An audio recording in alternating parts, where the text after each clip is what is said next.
Hey folks, it's me, Steven, and yeah, I know I said I'd be back this week, but here's the thing. I ended up with 2 more fantastic guest-hosted episodes, and I just couldn't not share them with you. So I've extended my break just 1 more week, and I'll be back behind the mic next week. But guess what? I haven't been entirely idle during my time off. See, I've already recorded next week's episode, and it's all about the first trade collection from a book I fell in love with 15 years ago. And I've made the episode available for the fine folks over on my Patreon today, a full week in advance. And frankly, that's the goal going forward. All episodes of Just Another Fanboy will be released a week ahead of time over on the Patreon, which is going to last for as long as I can keep it up. And you can join the Patreon for just $1 a month by going to patreon.com/StephenR. All right, that's my pitch. So let's just get into today's guest hosted episode. Enjoy.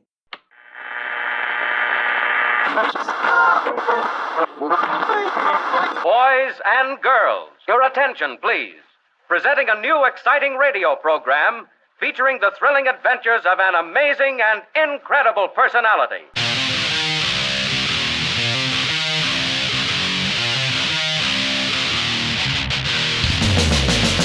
Hello, and welcome to an all-new episode of Just Another Fanboy.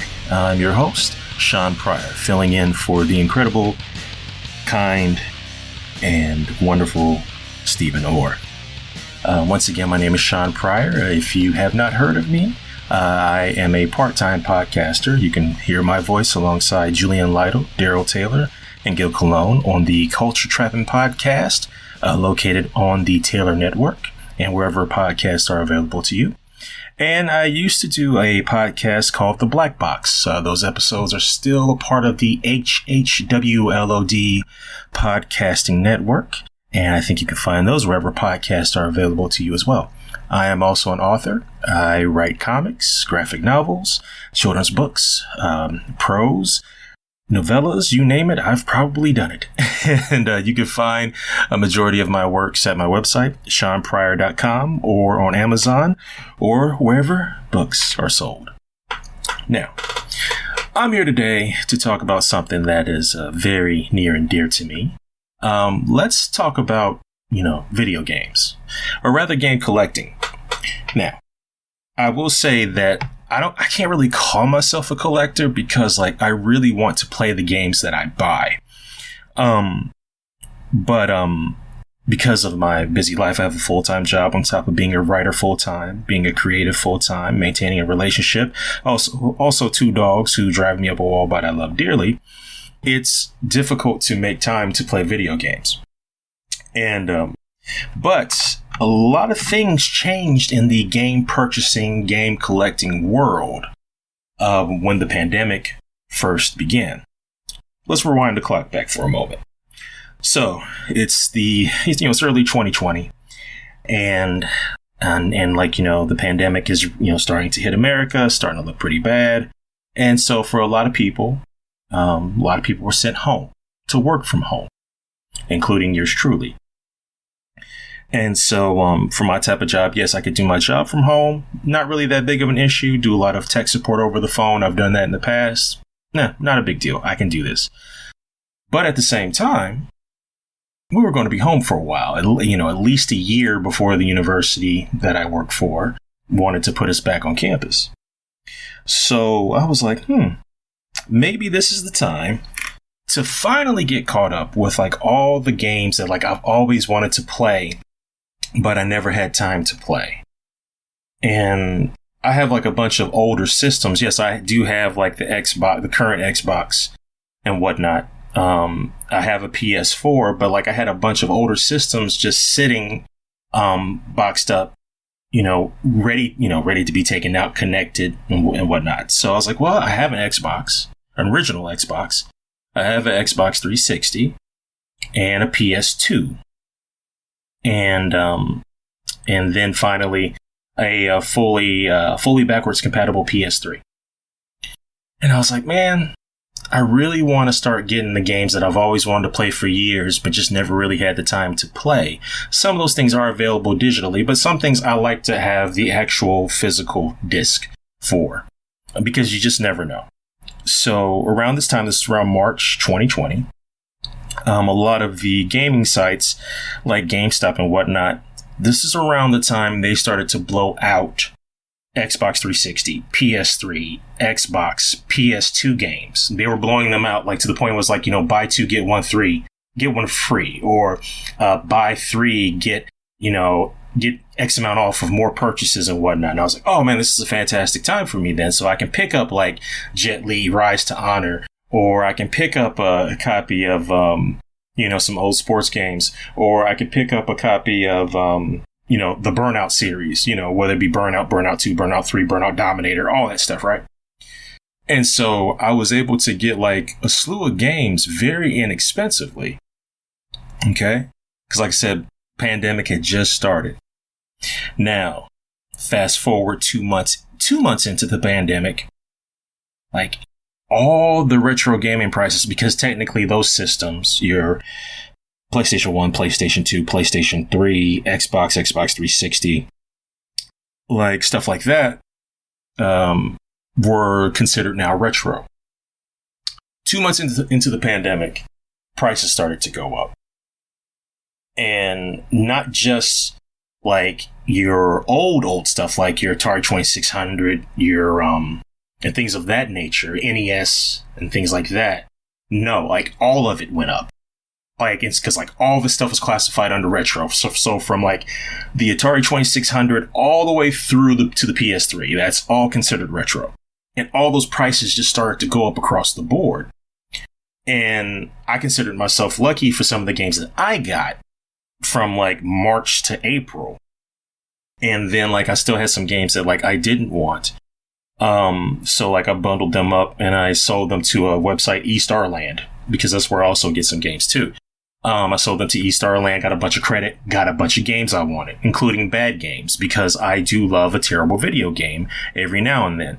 Here's a perfect example. Have you ever played Bad Boys, based off the movie franchise? It's available for PS2 and I want to say possibly Xbox. It's horrible. It's really bad, but I love it. We all have our favorite awful video games, and if you have one, shoot a tweet to Steven and let him know what type of terrible video games that you like to play all the time. Anyway, so as I was saying, like all this stuff got put under retro, and like I sold some more games to eStarland, got a bunch of credit, got a bunch of games that I wanted. And I was like, okay, cool, this is great. I can start to set up my systems, But, like, there were certain games that I really wanted, and I noticed that, like, the prices on them shot up exponentially. Here's a perfect example. And a lot of this is, was accelerated due to the GameStops of the world blowing out Nintendo Wii, Xbox 360, PS3, PS, like just blowing that stuff out, Xbox stuff, just blowing it all out. So now the market is just like, hey, we can't find this stuff. So guess what? Whoever's got it, we're marking it up. I'm a big fan of the Def Jam Fight for New York game. Okay. There's two Def Jam fighting games. There's Def Jam Fight for New York and there's Def Jam Vendetta. Okay. We do not count Def Jam Icon under the fighting series, although it has some really cool fighting techniques. It is not a good game. It is garbage, as the children might say. And we do not count that game at all. It was not designed by the people who did the first two, which were really good and very entertaining.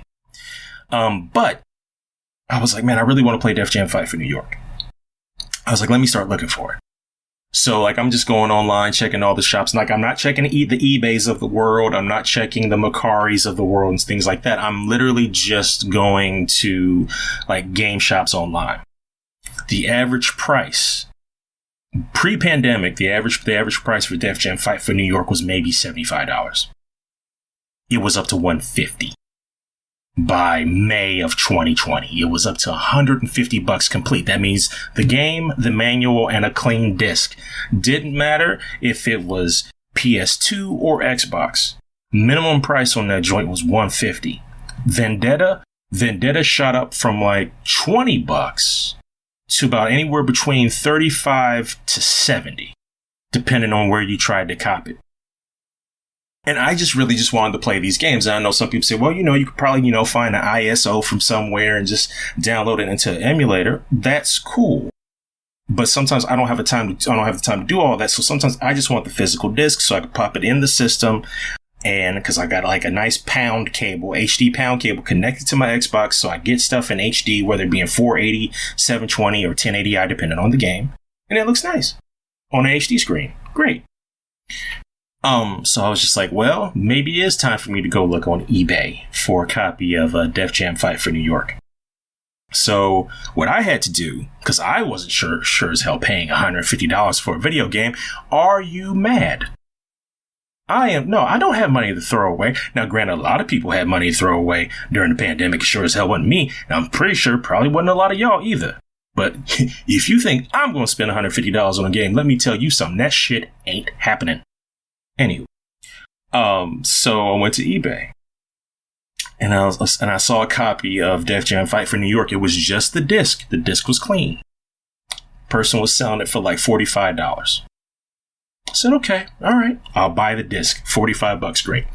So I said, well, maybe somebody is selling, because on eBay, they sell everything under the sun. And I said, well, maybe somebody's got a copy of the case with the manual. And lo and behold, somebody did. For $25. Clean. Okay. Buy it now. Bought it. So I got a complete copy of Def Jam Fight for New York for $60. Oh no, 70. Yeah, 70, but yeah, 45 plus 25, 70. Math. Okay. So I got it for $70. That's reasonable. That's fine. I later found a copy of Def Jam Vendetta at a local video game store, reseller. About 3 months later for $35 clean. Great. Fantastic. Because I'm not trying to pay ridiculous ass prices for video games, bro. Plus this is also media. And like, depending on how you take care of your media, a lot of your discs may not last longer than 20 something, 30 something years anyway. So there was another game I wanted. I'm a big fan of like playing like, what used to be the NCAA sports series, whether it be basketball, baseball, or football. But I was a big fan of playing the NCAA football game, especially when you had modders come in with like data sets that you could drop into the game so you could have current rosters and stuff like that. It's really cool. Well, the last known NCAA football game before NCAA shut it down was NCAA College Football 14. Okay. The last basketball one for EA was NCAA Basketball 2010. And for 2K Sports, I want to say it was 2K, college basketball 2K8. Okay. So I was like, I want a copy of NCAA, NCAA Football 14. Now, for years, even though that was like the final game, that game was super cheap because like sports games are just normally cheap. Okay. So for years, like say for instance, 2016, could have bought a copy for like $10. 2017, maybe 15. In 2018, I could have bought it for like, around $15, $20. So you see what I'm saying? Now, you get to like 2020, pandemic first starts. It's probably like around $50 at the time. When we were immersed deeply into the pandemic, now granted we're still in the pandemic, but when we were immersed deeply into it in 2020, the average price for NCAA 14 for Xbox 360 was $150. Again, I'm not paying anywhere between $150 to $200 for a video game, fam. I'm not doing that. I'm not.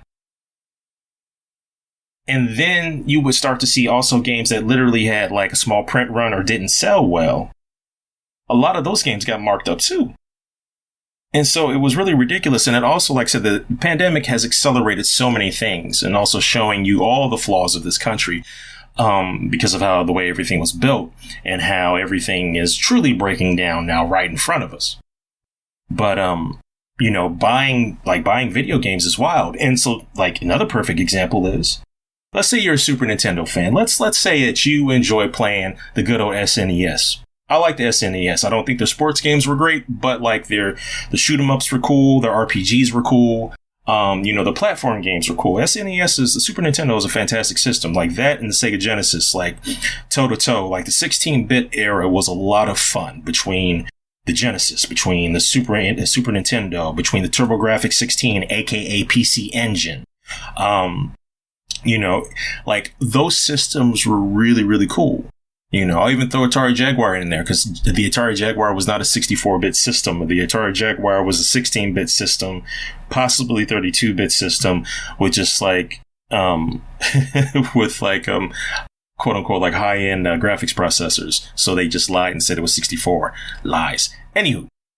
So let's say you want to go back and you found a Super Nintendo, you found one for dirt cheap at like a yard sale. Okay. And you're like, man, I'm going to go get me some games for this. Now, sometimes some games, because they were, massively printed, you'll be able to find very inexpensively. But let's say you're a fan of Final Fight. Okay. And I'm just talking the cartridge. I'm not talking the cartridge, the box, and the instruction manual. I'm just talking about the cart. Let's say you like Final Fight. Let's say you wanted to play a copy of Final Fight 3. And you wanted that cartridge because you don't fool with emulation and you don't have time to build all that emulation stuff. And you're like, I don't want to fool with that. I just want to get this cartridge. The price of Final Fight 3 right now, y'all, is $300 loose. Just the cartridge. I am not talking, box or instruction manual. Let's say you like Mega Man and you wanted a copy of Mega Man X2. I like Mega Man X2. Like, I've played a lot of Mega Man games in my life, and I'm pretty bad at all of them, but Mega Man X2 I was pretty good at. You want a copy of Mega Man X2 right now? You're going to pay $220 for that. You want a copy of Mega Man X3? Loose. Once again, loose. No instruction manual, no box. Loose. $335.12. Okay? Let's say you want a game like Metal Warriors. And I remember playing this game ages ago. Loved it. You want to play Metal Warriors right now? Just the disc alone. Not the disc cartridge. Just the cartridge alone. $400. You want to play Wild Guns? Just the cartridge. $500. You want to play Earthbound? One of the greatest RPGs in the history of Super Nintendo? Cartridge alone, $330. You want to play, like, say, for instance, Castlevania Dracula X, $330. Super Turrican 2, $330. Or let's say, for instance, you remember I'm not a fan of Ren and Stimpy. I always thought Ren and Stimpy was trash, but that's just me. But I know there's a lot of people that like the games too.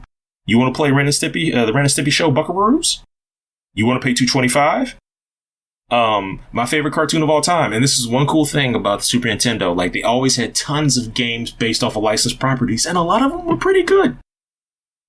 SWAT Cats. One of my favorite cartoons of all time. You want to play that for you want that cartridge? Cough up $200. Artie Lightfoot. One of the wackest game mascots of all time, $200. So, like, the prices are ridiculous. Like, absolutely ridiculous. Now, say, for instance, like, if you want to get games cheaply, you're looking at anywhere between, a couple of dollars to up to $30 for, like, your average game. If you want to play Lion King and get jacked up on some of those levels, yeah, $12. Okay, see, that's fine. Bubsy. I remember Bubsy. Bubsy, $12. Yoshi's Safari, $12. See, like, that sounds affordable. That sounds reasonable. You know what I mean? One of my favorite baseball games, Ken Griffey Jr. Major League Baseball, $12. Mortal Kombat. Now, granted, remember, the SNES version does not have the blood on it. Does not have the blood code. Unlike the Genesis version, where it does have the blood code. $12. So, like, there are things that, like, are sensibly priced, but, like, a lot of the games that I love are so massively expensive. So I understand why people go do a lot of emulation now.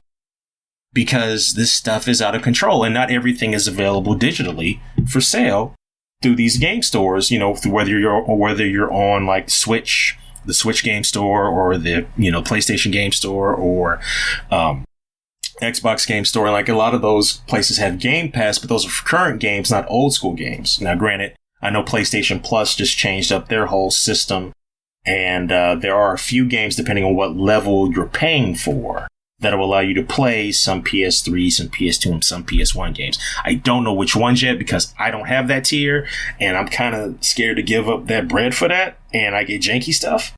So yeah.